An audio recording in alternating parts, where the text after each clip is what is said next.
Hi! Welcome to Siri Kishore vlogs Telugu. ఇవాళ మనం చూడబోయే రెసిపీ వచ్చేసరికి పన్నీర్ బఠానీ కర్రీ. చాలా సింపుల్ అండ్ ఈజీగా.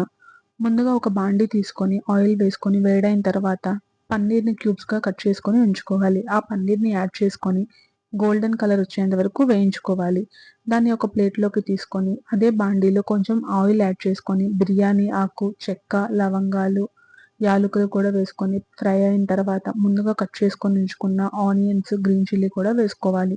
ఇవి వేగేలోపు ఒక జార్ తీసుకొని జీడిపప్పు, కొబ్బరి అండ్ కొంచెం పన్నీరు, వాటర్ కూడా యాడ్ చేసుకొని గుజ్జుగా పేస్ట్ చేసుకోవాలి.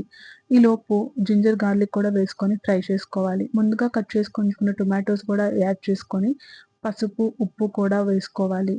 ఇవి బాగా మగ్గించుకోవాలి. ఇది మగ్గిన తర్వాత పేస్ట్‌ని కూడా యాడ్ చేసుకోవాలి. ఇవి ఆయిల్ విడిపోయేంత వరకు బాగా ఫ్రై చేసుకోవాలి.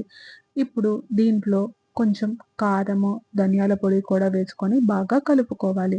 పచ్చి వాసన పోయేంత వరకు వేయించుకోవాలి. తర్వాత ముందుగా ఫ్రై చేసి పెట్టుకున్న పన్నీర్ ముక్కలు అండ్ ఇక్కడ నేను ఫ్రోజన్ బఠానీ తీసుకుంటున్నాను. ఈ రెండిటిని వేసుకొని కొంచెం సేపు కలుపుకొని ఫ్రై చేసుకోవాలి. ఇవి ఫ్రై అయిన తర్వాత వాటర్ కూడా యాడ్ చేసుకొని లిడ్ పెట్టి ఉడకనివ్వాలి. అంతే, ఒక 10 మినిట్స్ తర్వాత ఎంతో బాగుండే పన్నీర్ బఠానీ curry ready. Thanks for watching and please subscribe my channel.